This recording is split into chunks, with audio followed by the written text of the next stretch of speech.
Your father was a diplomat, and in the book you say he was also an OSS spy? Yes, yeah. My father was recruited, as many of them were. He was a scholar, and he studied Islamic history at Harvard, both that and European history, which made him very crucial. And so he was sent to the American University of Beirut right out of college in the 30s.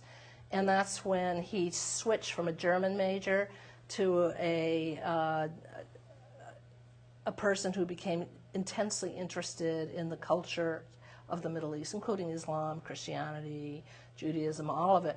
And so a decade later, during World War II, he was seen as being a critically important person to have in that part of the world, as the United States was making a big push of influence. And so he was, first of all, recruited into the Office of Strategic Services, which was America's first wartime intelligence agency, predecessor to the CIA. And then eventually he, when that was closed down in 1945, then he was part of Central Intelligence Group.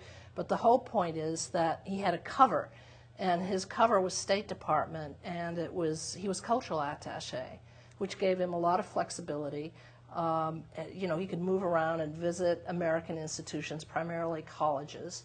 Colleges were then considered colleges and hospitals were a way that the United States won over hearts and minds in the Middle East, that the British did not. The British just used direct political control, and that alienated people. It had adopted a colonial policy, whereas the United States went in there and helped people, and as a result gained ascendancy.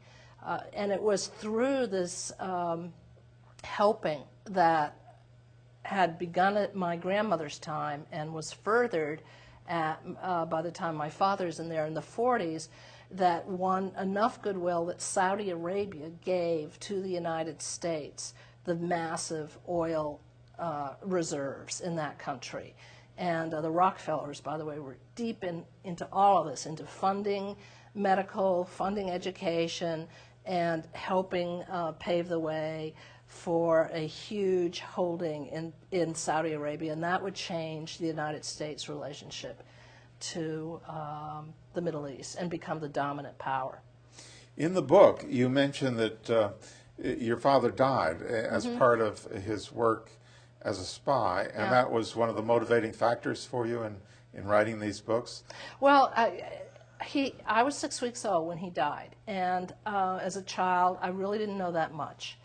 And later, as I became an investigative journalist, I got more intrigued. I started to wonder, why was the petroleum attaché on the plane? His last mission was to Saudi Arabia, and it was to determine the route of the Trans-Arabian pipeline that was going to carry the oil of Saudi Arabia to either Haifa or Sidon in southern Lebanon. And so the more I looked at the pipeline, the more I began to realize that there were huge geopolitical ramifications about the control of this pipeline. And, the whole world was just standing there they weren't all just standing there, but everyone was watching what the United States was doing. It was becoming a major, major power because it was going to control this enormous oil supply. And I just found it very fascinating. And at the same time, his last trip was Saudi Arabia. Then he gets on a plane and changes plans and goes to Ethiopia. And the purpose of that trip, there were 6 Americans on the plane, the purpose of the trip was to meet with Haile Selassie's oil people in Addis Ababa, because Ethiopia had just basically given a concession to an American company named Sinclair Oil. And so I knew that oil was somehow connected to this last mission of my father's, and I would subsequently find out that in the 1930s there had been a geophysical survey that was like this giant circle that included Eastern Africa and then stretched over to the Middle East, Lebanon, extending into Syria and Iraq, and that there were huge oil supplies known to be there.